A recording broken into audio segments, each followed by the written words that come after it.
States banning Donald Trump from the presidential ballot have been overruled by the US Supreme Court. Here's the latest thanks to CNN. In a unanimous opinion Monday, the court ruled that Colorado could not remove Trump from the ballot under the Constitution's ban on insurrectionists serving in office. States may disqualify persons holding or attempting to hold state office, but states have no power under the Constitution to enforce Section 3 with respect to federal offices, especially the presidency. The justices warned that allowing states to each make different decisions about ballot eligibility would result in a patchwork, creating chaos around elections. Yeah, as I said, it's hardly surprising. It always looked like a bit of overreach there by a handful of states, but it is a big victory for the former president. Yes, this is a big victory for Donald Trump. This was kind of the Democrat strategy, was to make this election all about chaos surrounding Trump, to kind of get people afraid of Donald Trump, of Trump and his followers being a threat to democracy, as they always say. And even if these legal efforts did not achieve that, it was part of their goal to just make people worried by using the legal and justice system to do that. However, it has backfired on them, Chris, because now that this latest effort has just completely fizzled out, Americans are so bored with hearing the same things from the left about Donald Trump being such a threat, and it's just falling on deaf ears at this point.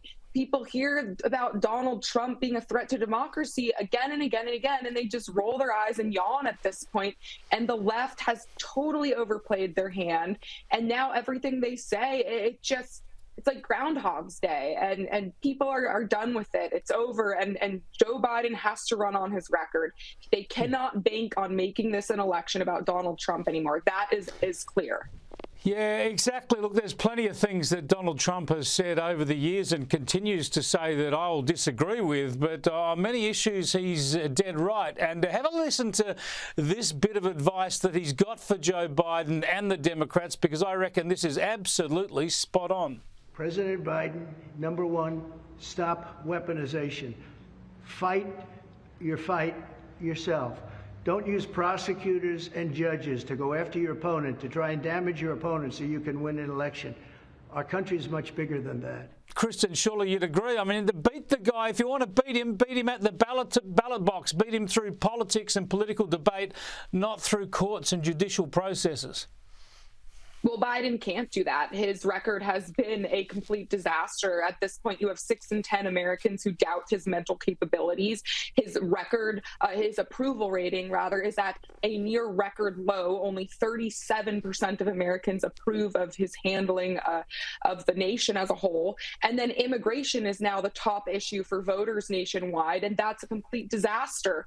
I mean, we have got more illegal immigrants who have been arrested in this country under Joe Biden than the entire populations of 36 U.S. states. So this is a president who cannot run on his track record. That is simply not an option. So again, they are trying to create chaos, and they are playing to their base of dedicated leftists at this point who don't even care about the track record. They just hate Donald Trump so much, and the Democrats are hoping that they can mobilize that base to the extent that they can win just by getting them to the ballot box. And that's mostly just single, white, unmarried women, basically cat ladies. They're just going to try to get all the cat ladies in the country to the ballot box because they can't win on trying to sell this administration's track record to the general population. It's been a disaster.